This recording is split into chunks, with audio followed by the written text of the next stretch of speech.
Atención. Este podcast está diseñado con fines educativos y está dirigido al personal de salud. No debe de ser tomado como una opinión médica. La Asociación Mexicana de Gastroenterología presenta Gastroperlas AMG, conducido por el doctor Paulo César Gómez Castaños. Comenzamos. Hola, ¿qué tal? Sean bienvenidos todos a este episodio número 36 de Gastroperlas AMG. Y en esta ocasión vamos a tocar un tema de interés para todos nosotros como gastroenterólogos, como es el síndrome, el sobrecrecimiento intestinal bacterial de intestino delgado, o mejor conocido como SIBO, por sus siglas en inglés. Y para ello tenemos a dos gastroenterólogos distinguidos de nuestra asociación. En primer lugar, la doctora Mariví Bielsa Fernández. Ella es gastroenteróloga, egresada del Hospital Español y fue presidenta de nuestra asociación en el año 2016. Bienvenida, Mariví, y gracias por aceptar la invitación. Hombre, muchas gracias a ustedes por invitarme y gracias a los que nos vayan a escuchar por hacernos audiencia. Muy bien. Y también nos acompaña el doctor Ricardo Raña Garibay. Él es gastroenterólogo del Hospital Español y es presidente de la mesa directiva de nuestra asociación para el año 2022. Bienvenido, Ricardo, gracias por aceptar la invitación. Gracias a ustedes por invitarme, gracias por darme la oportunidad de estar delante de su público. Muchas gracias a todos. Cuando quieran, podemos empezar. Y bueno, para comenzar, quiero preguntarle a Mariví, ¿qué es el SIBO? ¿Cuál es la definición de SIBO? El SIBO, el sobrecrecimiento bacteriano de intestino delgado, parece ser que ya es un nombre poco exacto. Probablemente debería llamarse síndrome de sobrepoblación bacteriana intestinal. Y bueno, es un trastorno así como muy heterogéneo, que lo caracteriza un crecimiento excesivo de microorganismos específicos y provoca un desbalance en la cantidad o tipo de gérmenes que normalmente habitan en cada individuo en el tubo digestivo. En lo particular, este término se debería de eliminar y hablar de disbiosis, ¿no? Disbiosis y SIBO a veces lo confundimos y me parece que el SIBO es una disbiosis, y porque no solamente es bacteria lo que existe en el intestino, también puede producirse alteración de las arqueas, de los firmicutes, de los hongos, virus, etcétera, que conforman toda la microbiota del tracto digestivo. Entonces, en final de cuentas, es un desbalance, un sobrecrecimiento de algunos bacterias o arcaeas o firmicutes que provocan síntomas intestinales o complicaciones de enfermedades gastrointestinales, e incluso ya se habla de manifestaciones extradigestivas. Sí. Sí, es muy importante lo que comenta Mariví, porque prácticamente parece ser el SIBO, no ser más que disbiosis, ¿no? Como bien lo mencionas, y tal vez con los nuevos estudios y los nuevos resultados que se vayan obteniendo, tal vez esta definición cambie en algunos años. Ahora, Ricardo, la siguiente pregunta para ti. ¿Hay datos epidemiológicos a nivel mundial de prevalencia de SIBO? Y aquí en México contamos con esos datos también. Bueno, a ver, la prevalencia de SIBO a nivel mundial como a nivel nacional depende mucho de la población que quieras estudiar, ¿sí? No es lo mismo buscar el SIBO y tiene una prevalencia diferente si la buscas en síndrome de intestino irritable que si lo buscas en pacientes cuya alteración en la fisiología motora del tubo digestivo esté alterada, ya sea diabéticos con neuropatía o pacientes quirúrgicos. En fin, la prevalencia no va a ser única, va a depender mucho de lo que genera el trastorno en el cual se vea interrumpido parcial o totalmente el tránsito intestinal y la posibilidad de que este sobrecrecimiento fundamentalmente de bacterias pueda alterar al individuo, de tal manera que no puedes dar una cifra de prevalencia a nivel mundial y de México de manera global. Tienes que ir incluyendo a cada uno de los subtipos de pacientes a los que te quieras referir, porque va a haber diferencia entre unos y otros. A final de cuentas, es el mismo fenómeno que sucede con la disbiosis en cualquiera de las patologías donde esta se ve, ¿no? Sí, que es complejo por saber, sobre todo en ciertas poblaciones, el determinar la presencia de SIBO, ¿no? El acceso, sobre todo, que se tenga y los recursos que tengamos a la mano para detectarlo y como bien menciona Ricardo, también de acuerdo a la patología de cada paciente. Entonces, Mariby, referente a esta cuestión, ¿tenemos mecanismos protectores contra SIBO? Y si los tenemos, ¿cuáles son? Ah, claro, si no, no nos pasaríamos todos con síntomas digestivos o extradigestivos. Hablando de la disbiosis o sobrepoblación específica del intestino delgado, bueno, pues el intestino y delgado, tubo digestivo tiene varios mecanismos diferentes de protección para evitar la colonización y mantener a raya los bichos propios de cada persona, ¿no? Una de ellas es obviamente el ácido gástrico y las secreciones biliopancreáticas que pues inhiben el crecimiento de las bacterias que ingerimos en los alimentos o de las que tenemos en la boca y nos podemos deglutir y pueden migrar obviamente distalmente hacia el intestino delgado. Otro mecanismo de defensa sería los patrones motores del intestino propio, sobre todo los complejos anterógrados del intestino delgado y la fase 3 del complejo motor migratorio que reducen la éstasis, es decir, reducen el tiempo de permanencia del quimo en las tripas y por consecuencia al ir más rápido no le da chance a estas bacterias de crecer excesivamente. Y probablemente el último, no menos importante, la válvula ileocecal. Todo el mundo, bueno, es bien conocido que el intestino delgado tiene muchos microbios, ¿no? Tiene 10 a la 3 unidades formadoras de colonia por mililitro, pero el colon tiene mucho más, tiene 10 a la 11. Entonces, esta válvula ileocecal juega un papel importante impidiendo el movimiento retrógrado del material colónico hacia el ilion distal y pues no se vienen todos esos microorganismos del colon hacia el ilion y el yeyuno y etcétera. Y tal vez la inmunidad propia del huésped, que incluye como factor más importante en este particular aspecto la secreción local de la inmunoglobulina tipo A, que es importantísima ayudando a eliminar el exceso de gérmenes potencialmente patógenos. Creo yo que esos serían los 4 principales. Muy bien, y justamente como Mariby lo comenta, alguna alteración en estos mecanismos puede predisponer al paciente al desarrollo de SIBO. Y a propósito de esto, Ricardo, ¿cuáles son las enfermedades que pueden predisponer a SIBO y por qué mecanismos fisiopatológicos se puede desarrollar un SIBO?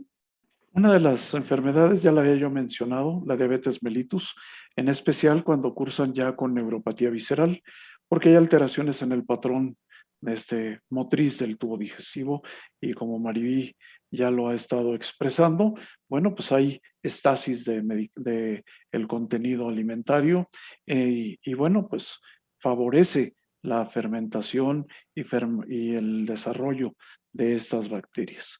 Otra enfermedad que puede generar este tipo de problemas, generada ella por ella misma, es, por ejemplo, el hipotiroidismo, que genera exactamente lo mismo, es decir, una disminución en el patrón motor en el tubo digestivo, y esto lo puede generar.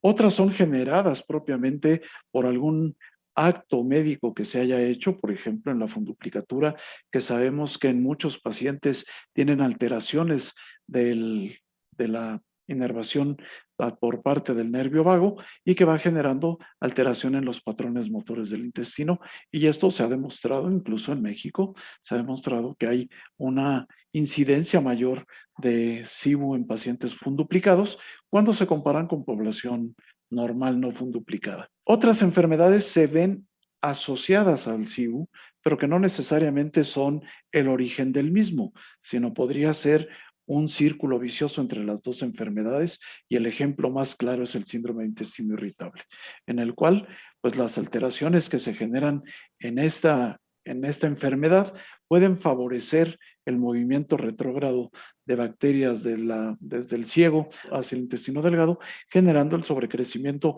o sobrepoblación bacteriana más que crecimiento. Es una migración retrógrada de las bacterias hacia el intestino delgado, con obviamente pues, la presencia de azúcares que se pueden fermentar y otros nutrientes que las bacterias necesitan. Obviamente cualquier cirugía que se haga, que tenga una gran cicatrización, que tenga mucha adherencia, puede generar asas omega o asas ciegas, y estas asas omega y asas ciegas pueden favorecer el crecimiento de las bacterias, porque como se ha dicho en todo lo que va de esta plática, no hay quien las arrastre hacia adelante y pueden tener el medio de cultivo adecuado para poder desarrollarse.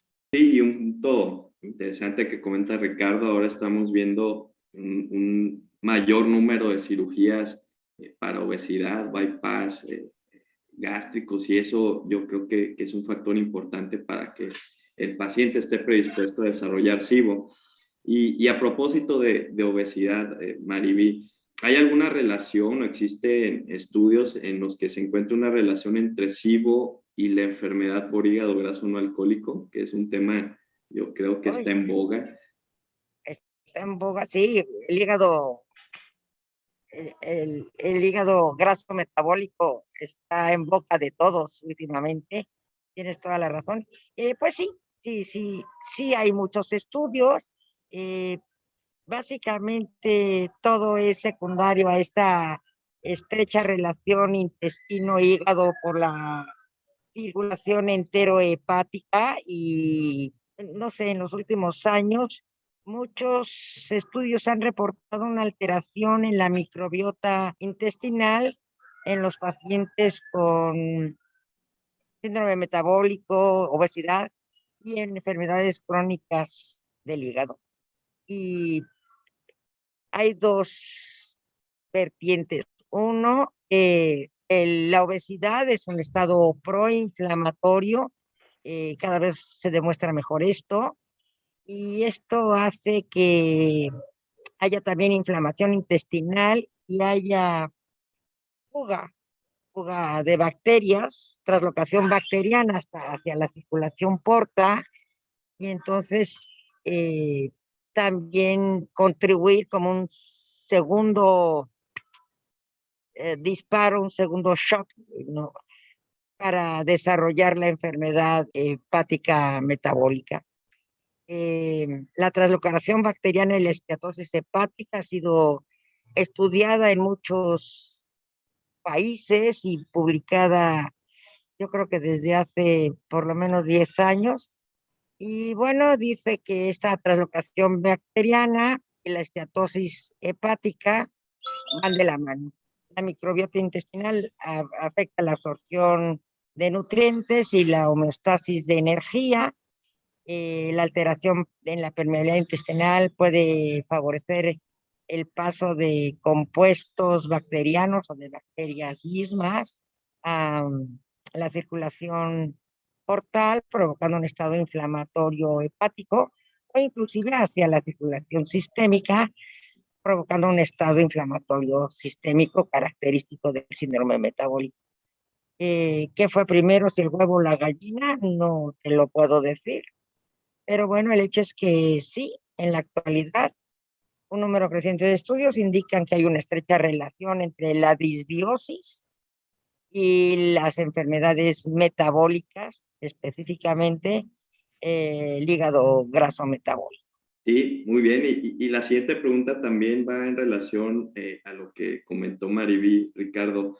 En los pacientes con cirrosis hepática, ¿cuáles son los factores de riesgo de estos pacientes para desarrollar SIBO? Ya Mariví comentaba un poquito sobre esto, pero ¿qué condición en un paciente con cirrosis puede llevarlo a desarrollar SIBO? Bueno, hay varios mecanismos con respecto a cómo un cirrótico puede comportarse para favorecer el crecimiento bacteriano o la sobrepoblación bacteriana en su intestino. El primero de ellos, obviamente, la presencia de ascitis va a generar, ya demostrado, trastornos motores en el intestino y eso favorece la estasis del contenido. La segunda, la pérdida o el aumento en la permeabilidad de bacterias o translocación bacteriana a nivel del intestino, porque, bueno, pues hay edema, se hincha la mucosa y pierde sus uniones apretadas que son pues un buen mecanismo de defensa para que no haya dicha translocación.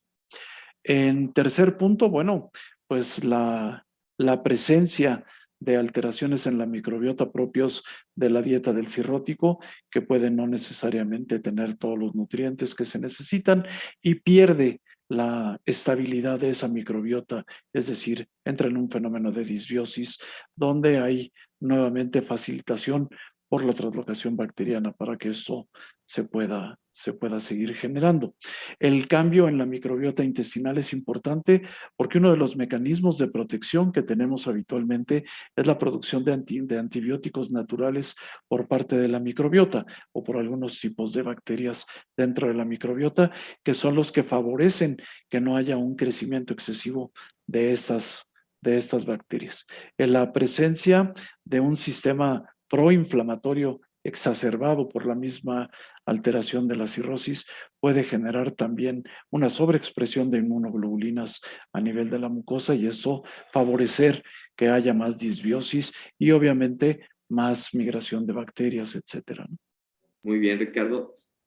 Muy claros los mecanismos que llevan a SIBO y yo creo que muchas patologías comparten parte de esos mecanismos. Y justamente por algo que mencionó Mariví, si no, todavía no se determina si fue primero el huevo o la gallina. En intestino irritable, ¿el SIBO es causa o es un efecto del intestino irritable? ¿Qué nos puedes comentar al respecto? ¿O lo quieres que me gane el premio Nobel o qué? Probablemente, a lo mejor tienes la respuesta. Empecemos diciendo que también hay una cantidad increíble de estudios sobre síndrome intestino irritable y SIBO. Todos ellos demuestran que los pacientes que tienen síndrome intestino irritable tienen mucho más probabilidad de tener una sobrepoblación bacteriana intestinal en comparación con los sujetos sanos. Estos estudios obviamente están hechos con pruebas de aliento, no, para determinar el SIBO. Y bueno, como ya nos dijo Ricardo, hay múltiples entidades que pueden alterar las pruebas de aliento, ¿no? Pero bueno, este es el estándar que se está usando. Lo que se sabe es que es mucho más frecuente el SIBO en los pacientes que tienen síndrome de intestino irritable, diarrea o mixto, que en los pacientes que tienen síndrome de intestino irritable con estreñimiento. Y en cuanto a qué pasó primero, hay autores que dicen que es primero la disbiosis o la sobrepoblación bacteriana que desencadena este proceso, este estado proinflamatorio y entonces se desencadena el síndrome de intestino irritable. Y hay otros que dicen que no, que las alteraciones de la motilidad propuestas en el síndrome de intestino irritable favorecen la éstasis o la circulación anómala del contenido intestinal y favoreciendo la proliferación bacteriana. ¿Es causa o es efecto? Pues creo yo que todavía no lo sabemos y no lo sabremos hasta que no sepamos, uno, definir perfectamente lo que le llamamos SIBO y dos, diagnosticar bien SIBO, porque ahorita lo diagnosticamos. ¡Pum! Ese es un punto importante, ¿no? Que vamos a comentar más adelante. Tal vez la heterogeneidad en los métodos que se emplean para el diagnóstico, tal vez es una de las principales limitantes. Ricardo, ahora, clínicamente, ¿qué manifestaciones puede dar el SIBO? Bueno, ya hemos mencionado algunas de ellas, ¿no? Para entender bien los síntomas es simplemente hay que ponerse a pensar qué hacen las bacterias. Las bacterias lo único que hacen es fermentar, no generan ninguna otra cosa. Y de ahí se va a derivar la sintomatología. Es decir, si tú tienes fermentación de azúcares, vas a tener gas, vas a tener alcoholes que se van generando en la luz intestinal y entonces vas a tener o distensión abdominal, puedes tener dolor abdominal generado por la distensión abdominal y puedes tener cuadros de diarrea. Ocasionalmente, si tienes una microbiota metanogénica importante, puedes llegar a tener estreñimiento en estos pacientes. Un trabajo muy importante que realizó la gente de la Universidad Veracruzana por el doctor José María Remestroche, en lo cual ellos pudieron demostrar que los pacientes que tenían una microbiota metanogénica eran más estreñidos que aquellos que no tenían este metaboloma dirigido hacia el metano en pacientes con síndrome de intestino irritable, y ellos intentaban explicar esto no solo ahí, sino en obesos también, como lo pudieron demostrar en su estudio. De tal manera que los síntomas pues, son por el producto metabolómico de las bacterias, a final de cuentas, ¿no? Tú no tendrías ningún síntoma si no tienes una cantidad exagerada de fermentación y producción de gas, y no podrías, y si no tienes otro subproducto como es el alcohol, tampoco tendrías mayores molestias. De hecho, cualquiera de nosotros en este momento podría empezar a tener este trastorno y no necesariamente tener síntomas. De ahí que, regresándome un poco a la pregunta anterior que se le hacía a la doctora Bielsa, bueno, pues el síndrome de intestino irritable podría ser primero que la disbiosis que genera el mismo trastorno motor, tomando en consideración que el síndrome de intestino irritable es un trastorno motor para los defensores del huevo y para los defensores de la gallina. Muy buen punto. Y bueno, tal vez en la consulta estemos viendo pacientes con SIBO no diagnosticados, porque no me dejarán mentir, yo creo que la distensión abdominal es uno de los motivos de consulta más frecuentes, sobre todo aquí nosotros que somos mexicanos, por el tipo de dieta y también por el tipo de microbiota que se ha demostrado que somos, que producimos mucho metano, y pues bueno, eso los puede llevar a la distensión abdominal. Y Mariví, justamente a lo que comentabas en la pregunta anterior, sobre los métodos diagnósticos, que a veces es difícil tenerlos a la mano. Muchos de los estudios se han hecho con pruebas de aliento, ya sabemos las limitantes de realizar pruebas de aliento, los sustratos son diferentes, los criterios son diferentes de acuerdo a cada laboratorio. Pero bueno, además de las pruebas de aliento, ¿qué otros métodos tenemos o podemos utilizar para diagnosticar SIBO? Mira, Pablo, ya que, como dijo Ricardo, no hay un cuadro clínico típico, ¿no? El dolor abdominal, la distensión subjetiva, la distensión objetiva, la flatulencia, la diarrea, todo, nada. Pues clínico, nada, cero, no hay manera de diagnosticar. Pruebas de aliento, tenemos dos, que son las en base a lactulosa y las basadas en glucosa. Y los otros tenemos el cultivo de aspirado, aspirado duodenal, que sería más fácil, o de yeyuno proximal. En términos generales, de todos los que he leído, que seguramente no he leído todo acerca de esto, los estudios que comparan los aspirados con las pruebas de aliento dicen que lo más útil siguen siendo las pruebas de aliento, aunque imprecisas, son más baratas, menos engorrosas y menos molestas para el paciente, y que probablemente las pruebas de aliento sean menos susceptibles de sufrir contaminación que los aspirados que tomamos o que se toman a través del endoscopio. Aún así quiero decirte que la accesibilidad, por ejemplo, las pruebas basadas en glucosa, van del 20 al 93%, o sea, depende de quién haga el estudio, con una especificidad de 30 a 86, Y las de lactulose son un poquitino mejores, con una especificidad de 44 al 100, hay quien reporta el 100% de especificidad, y una sensibilidad más bajilla del 31 al 68%.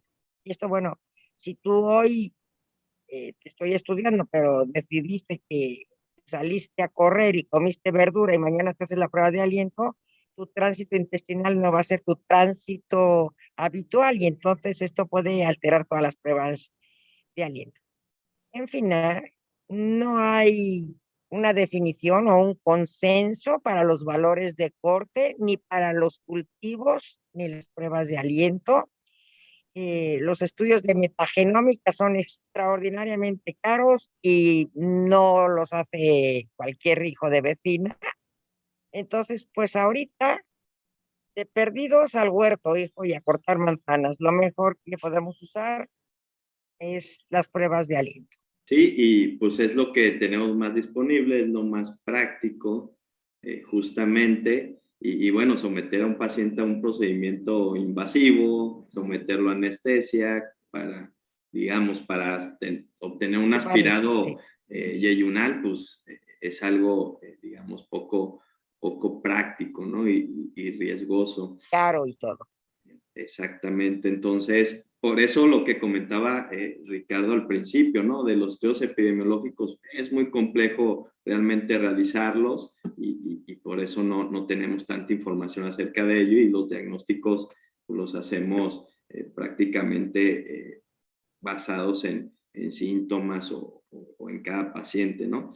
Y ahora justamente hablando de tratamiento, Ricardo, ¿cuál es el tratamiento en SIBO? Cuando sospechamos SIBO, ¿cuál es el tratamiento que podemos emplear en estos casos?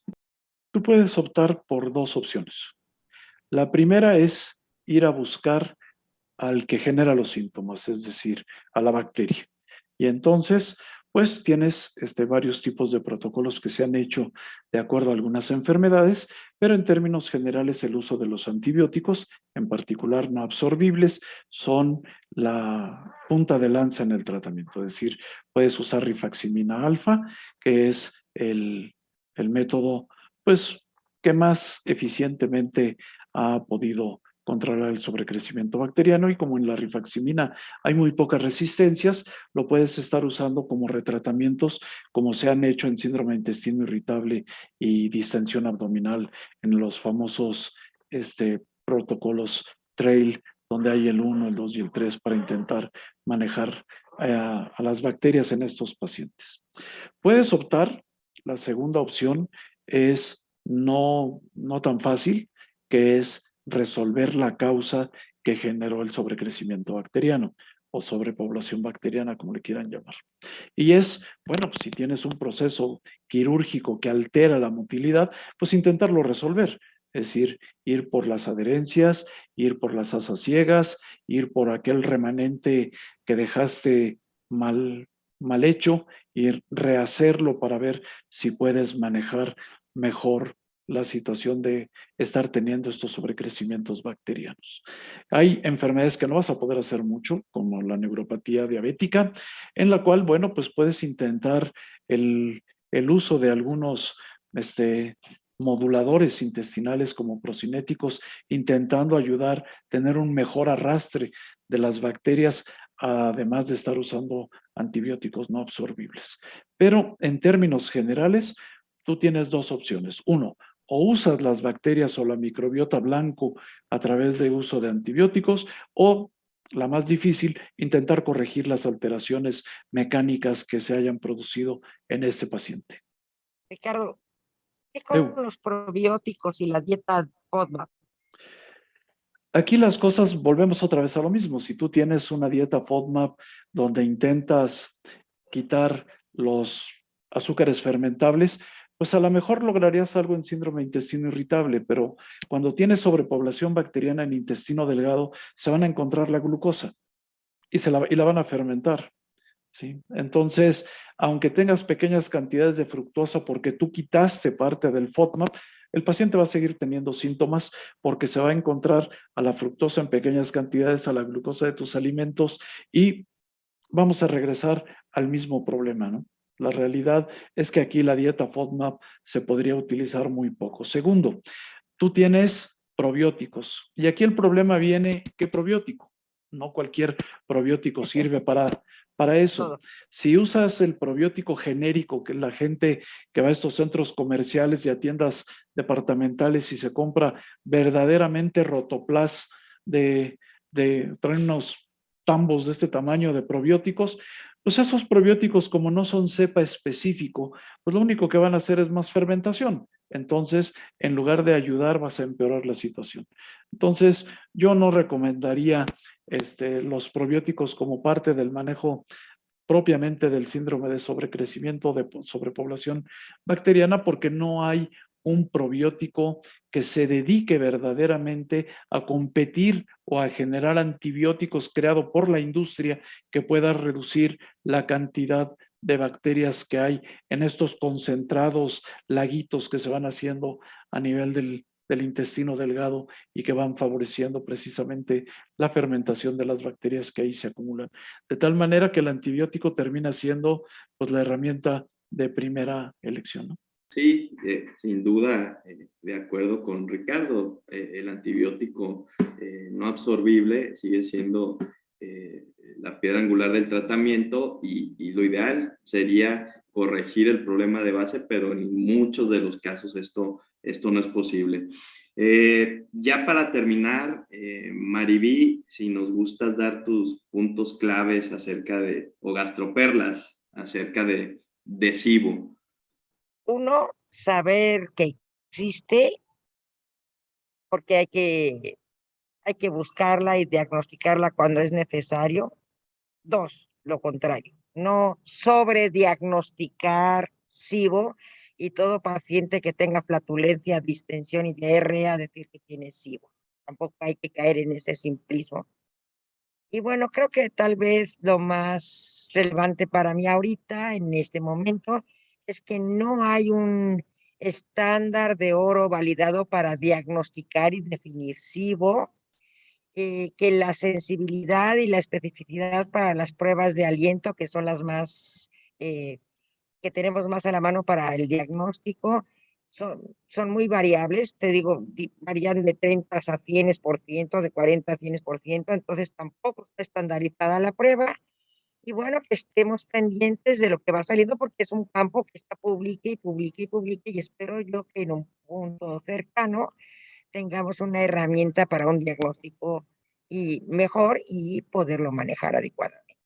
Eso sería mi conclusión del tema. Muchas gracias, Maraví. Ricardo, tus conclusiones sobre el tema que comentamos hoy. Lo primero es, parafraseando lo que ya dijo la doctora Bielsa, es una enfermedad real, es un fenómeno que ocurre, es un síndrome que ocurre en nuestros pacientes que habitualmente, si no piensas en él, podrías no diagnosticarlo o no hacer las pruebas que te pudieran inferir que estás frente a un síndrome de sobrecrecimiento bacteriano. Dos, hago eco de lo que dice la doctora Bielsa, no se debe de sobrediagnosticar. Es muy fácil a cualquier paciente que tiene distensión porque tenga una dieta no regulada de FODMAP, que tenga mucha distensión y eso no necesariamente es sobrecrecimiento bacteriano.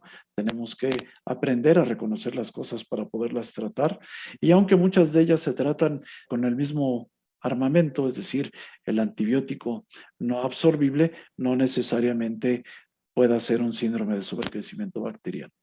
Tres, las pruebas de aliento, aunque son la base actualmente del diagnóstico o inferencia del diagnóstico del síndrome de sobrepoblación bacteriana, no están faltas de falsas negativas o de falsos positivos y hay que interpretarlas de acuerdo a la sintomatología y la enfermedad que probablemente las cause en nuestro paciente. Entender que hay enfermedades que no son necesariamente del tubo digestivo, sino que afectan al tubo digestivo secundariamente y que pueden cursar con esto. Y obviamente las causas quirúrgicas no deben de ser dejadas de lado. De hecho, hoy por hoy probablemente sean la mayor causa de sobrecrecimientos bacterianos, aún sobre el síndrome de intestino irritable o sobre otras causas de disbiosis en nuestros pacientes. Muchas gracias, Ricardo, por los comentarios, y muchas gracias a ustedes por su sintonía. Felicitar a la Asociación Mexicana de Gastroenterología por esta iniciativa en pro de la academia y de la actualización médica continua. Felicitar también al comité de difusión, al doctor Ramón Carmona, al doctor Luis Valdovinos. Gracias por la invitación de formar parte de este proyecto exitoso. Tenemos sintonías o visitas de más de 20 países, entonces agradecerles a todos nuestros colegas en todos estos países por sintonizarnos, y pues muy especialmente gracias Mariví, gracias Ricardo por formar parte de estas gastroperlas, y a ustedes por su sintonía nuevamente, muchas gracias, y estén pendientes de las próximas emisiones de Gastroperlas AMG. Saludos a todos y cuídense. Luego, Gracias. muchas gracias. Un placer estar con ustedes. Bye. Muchas gracias, felicidades para todos. Vienen ahora fiestas que hay que celebrar, pero también hay que saberse celebrar, ¿no? Hay que cuidarnos todos. Felicidades a todos, feliz año. Igualmente, Felices hasta fiestas. luego. Felices fiestas a todos. Esto fue Gastroperlas AMG. Los esperamos en la próxima emisión. La Asociación Mexicana de Gastroenterología presentó. Atención. Este podcast está diseñado con fines educativos y está dirigido al personal de salud. No debe de ser tomado como una opinión médica.